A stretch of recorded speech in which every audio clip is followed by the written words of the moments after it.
Thanks, Megan. And we start with a Fox News alert. Angry anti-Trump liberals taking to the streets in major cities all across the country to protest President-elect Donald Trump's huge, massive victory. Rob Schmidt, he's live on the ground in the middle of one of these protests in the heart of New York City. Rob, what's going on? Sean, this was thousands of people here tonight. This protest started at about 6 o'clock in Union Square, a little closer to downtown and lower Manhattan.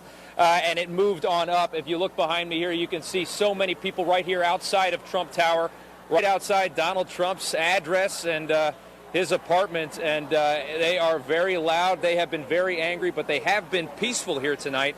But this was really a spectacle of the Never Trump movement. This was a spectacle of the Bernie Sanders supporters in large part, a lot of Hillary supporters out here as well. This was Black Lives Matter. This was a number of different movements all coming together in this sort of never Trump kind of mentality, trying to take this back. They want a do-over from this election, frankly. And if you looked at it from the air, if we have any video of that, it was an impressive display through the rain, in the cold. They marched all the way from Union Square through Midtown, making a disaster of Midtown traffic. Thousands of people walking up here to Midtown and getting here right outside of Trump Tower. And we want to talk to one of these protesters here, a young lady named Daniela, and she's up here. And let me just ask you, first of all, this is a crowd that's very upset about what happened in the early morning hours, actually today, what we figured out from Election Day. What is it that has you so upset? I think what has me so upset is the fact that, you know, a lot of people feel victimized by Trump, and a lot of people don't understand and don't feel like, you know, that he represents them. That's why they're saying, not my president, not my president. And they reject him as and they... Live on Fox News right now, brother. And they... Give us 30 seconds. And they reject him, and that's the thing. The reason they reject that they don't believe that he stands for them. And it's created a vacuum for people who do have these racist, sexist, bigot feelings, and it's created a vacuum for them to speak openly about it instead of coming together in love. They've been preaching love. This is the thing. And I can understand the anger at Donald Trump. A lot of people can understand some of the things he said have been very offensive. Who was it that you voted for, if you don't mind I ask? Well, I was a Sanders supporter. You were a Sanders supporter. But I did vote for Clinton. You did vote for Hillary Clinton. Yes. You know, I mean, Hillary Clinton had her own... Hey, Rob, let me ask you a question. A lot of baggage there, too, right? And hang on. Absolutely, but I feel that, tell me what politician has never had any kind of baggage? I mean, come on. What politician? And Sean here wants to ask a question. Sean, go Rob, ahead. I want to, all right, she voted for Hillary. Name 3 specific accomplishments of Hillary in her career that helped the American people. Okay, Sean wants to know, what are the accomplishments that you saw of Hillary Clinton over the 30 years or so she was in office that actually helped the American people? Trump supporters. Well, when I was a child, I was actually one of the people that benefit from her health care plan. So as a child, I was on that. Her health care plan never passed. I actually received health care from it never passed. her initiative. So Okay. I think that was something that was really beneficial to me. All right. And I don't know. I don't see her as this demonized person, but... Okay, what else, other than Chip, what else, what did you see? What inspired you to vote for Hillary Clinton, even though you were a Bernie Sanders supporter? Honestly, I really feel like it's just because if you look at the two, I feel like is more about, you know, speaking for people that can't be spoken for, instead of that, you know, that little group of people. And the anger out here, you think, is palpable. You could feel it in the air. Yeah, you could definitely feel it. And, you know, I just feel like these people are upset, you know, and they have a right to be upset. And, you know, the things that he said is, like I said, has created a vacuum for people to speak openly about things that really, honestly, instead of teaching tolerance and peace and love, you're teaching hate. Thank you so much, Danielle. Yeah, Thank you so much. Very well said. And Sean, you know, out here tonight, if you watched any of the Kelly File right before your show, a lot of this was good, solid protest. That's the foundation of America. But a lot of it was nonsense. There's so many people here that just want to yell curse words and just want to, you know, hang from the rafters and just do stupid things. So, I mean, we had people bombarding us, jumping on us. We had our producer here, Marta, getting in a fight with a guy. It was just ridiculous. So it's important to people remember why people come out here and protest if you want to take it seriously. I think she did. The next time somebody says Hillary's health care plan helped them, you might want to remind them she never passed her health care plan. Anyway, Rob, thank you. Appreciate it. Good job. Tonight, the voice of you. We owe a debt of gratitude to you, the American people. It's now finally been heard. It's very loud. It's very clear. And at this very moment, because of all of you speaking so loudly, Washington, D.C., the establishment is terrified, and they should be. These people do not get what happened. I'm going to try to explain it to them. Now, the politicians, the pollsters, the elite media, the global elitists, they're all in shock from President-elect Donald Trump's historic victory yesterday. They said this would never happen. He didn't stand a chance in the Electoral College that voters in swing states wouldn't vote for Donald Trump. And guess what? They were all of them wrong, making this one of the greatest upsets in American political history. So the question is, let's help them understand how we got here. And so what did everybody miss? Peace, prosperity, right? They drive elections. And according to our Fox News poll that was released on Monday, 58% of you, the American people, said they're not satisfied with the direction of the country.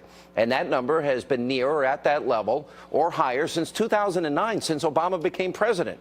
On top of that, we saw the exit polls from last night. It showed that a combined 72% of voters, that's you, are dissatisfied or angry with the federal government and how it's not working. Now, Donald Trump won 77% of those voters who said they're angry. You also have to look at the 40% of voters who said they wanted a candidate who could bring about change. 83% of those particular voters, they voted for Donald Trump. Now, to me, it's pretty obvious why voters felt that way, because the last 8 years have not been good under President Obama. Look at these numbers. Pay very close attention. These are real people, real Americans, real suffering, needless suffering. The lowest labor participation rate since the 70s. Almost 95 million of our fellow Americans are suffering and out of the labor force. The worst recovery since the 1940s. The lowest ownership rate in 51 years. We now have 43 million of our fellow citizens on food stamps, 12 million more since Obama took office. Over 43 of our fellow citizens, 43 million Americans, they live in poverty. That's up over 8 million since Obama became president. Right now, we have 1 in 5 American families. They don't have a single member of their family in the labor force, in the workforce. And right now, 1 in 6 men between the ages of 18 and 34, prime working years, now they're either in jail, incarcerated, or living in mommy and daddy's basement out of work. And by the time President Obama leaves office, he will have accumulated more debt for this country than all 43 presidents before him combined. Now, everything that I just showed you, it isn't just the numbers. It's not government data. It's, for bureaucrats to say, oh, 43 million, okay, we'll look at that. These are our friends, our neighbors, our co-workers in some cases, real people, real Americans, real lives left behind. They are the forgotten people that Donald Trump has been talking about. He talked about the forgotten man, the forgotten American. Now, President Obama deserves a lot of the blame for this suffering, but so do the Republicans in Washington. They did nothing to stop Obama's agenda, even though they promised over and over again that they would. Republicans, at times, they were timid, they were afraid, they were spineless, they didn't want to take a stand. Republicans sat on their hands while President Obama exploded and doubled the national debt. Now, they have the enumerated power of the purse, but they refused to use it because they thought there would be political fallout and they may lose their jobs. Then you have the promise of Obamacare. Repeal, replace Obamacare. All right, well, that's one of the biggest lies ever told by government in American history. Remember, you like your doctor, you keep your doctor. Like your plan, you keep your plan. And on average, the American family is going to save $2,100 per year with Obamacare. A complete government failure, epic fail lie. The complete opposite happened. Millions of you lost your doctors. Millions lost your plans. Obamacare premiums have been surging by double digits. Even this year alone, many Americans have seen, $5,200 increase in health care costs. On average, since Obamacare went in place, $4,100 increase per family. You didn't save any money. And some states are now seeing a 100% increase starting in 2017. Now, look, for example, in foreign policy. You got the Iranian nuclear deal. Americans, they're not stupid. Given the #1 state sponsor of terror, $150 billion, the ability to spin their own centrifuges, that's a really bad idea. And you don't pull out of Iraq for pure political purposes, ignoring the American lives, the blood, sweat, the treasure, the tears. These guys fought, bled, and died for cities like Fallujah and Ramadi and Tikrit and Baghdad and Mosul. They won those cities. And then because it wasn't politically expedient, they pulled these guys out after they had these hard-fought victories. And look at Syria. Everyone feels bad for the refugees, victims of a civil war. But if you come from a country or an area of the world that has values that conflict with our constitutional republic, then it might pose a danger to America if we let them come here. Look at Saudi Arabia. Women can't drive. Women need permission to work or to travel. Marital rape in some of these countries is not recognized, and marital beatings not recognized. Gays and lesbians can be killed and thrown off the tops of buildings. And of course, you can't build a church or a temple in a country like Saudi Arabia. Then there's Benghazi. Remember Hillary's failure? 600 separate requests for additional security before the attack. All of them ignored. 4 Americans died. It makes a big difference. Now, we failed the American soldiers, and I'm telling you that happened all from Washington.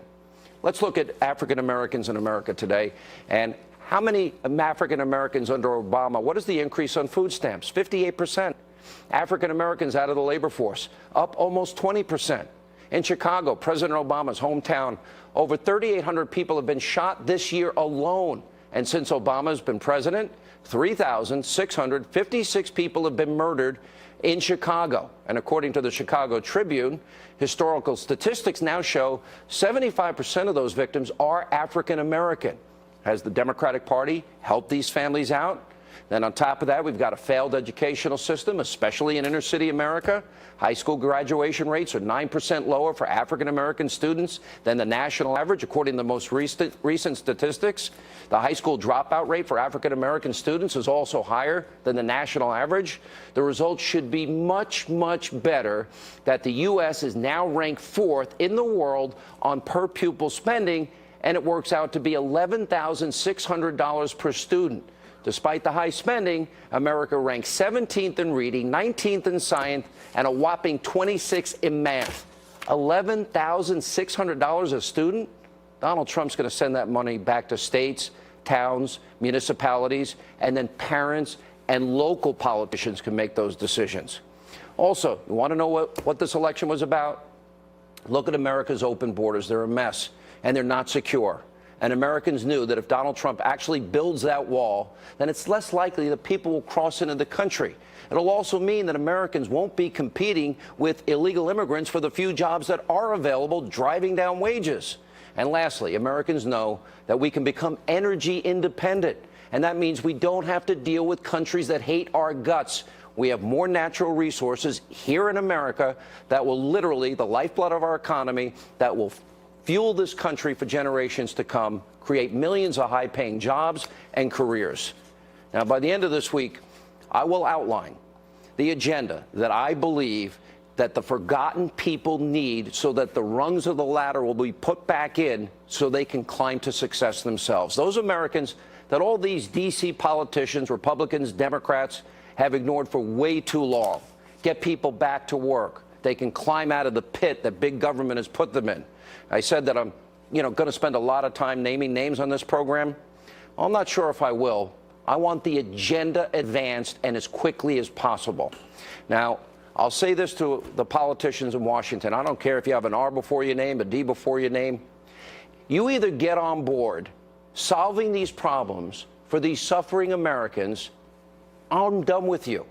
You either fix the problems, do your job, risk your career, be bold, be courageous, show vision, or get out of the way. That's how I feel. I'm also going to be calling out the abusively biased and corrupt media. WikiLeaks has shown us there is corruption in our media at a level we have never known. It's an informational crisis in America, and it is doing the American people, you, a grave disservice. Back in 2008, I said journalism was dead. But as WikiLeaks has exposed, it's far worse than any of us ever imagined.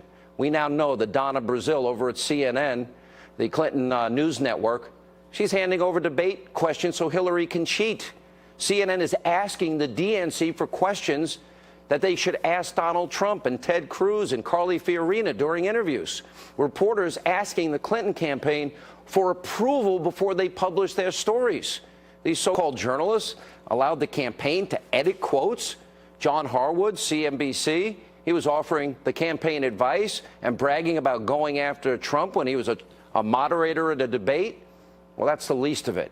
Now, WikiLeaks exposed how dozens of so-called journalists from all these major outlets, except the Fox News channel, were invited to eat dinner, wine and dined by John Podesta at his house.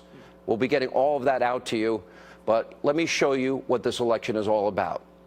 Look at this painting right there. I love this guy. His name is John McMartin. Let's put it full screen if we can for a minute. It's called The Forgotten Man. And if you look there, there's a President Obama stomping on the Constitution. And there's all the presidents, obviously before Donald Trump. And there's that guy on the bench sitting there, and he's the one that has been left out. The people of Wisconsin, Ohio, Iowa, the people of Michigan, Pennsylvania, and all across this country, they saw this election for what it was: massive government failure, a massive decline, a precipitous decline in this country, and men and women, our fellow citizens, forgotten, like that guy on the bench. That's what this is about. And Donald Trump, the outsider, says he's going to fix these problems, and we have to wish him well. That's what nobody saw in this historic election. You saw it.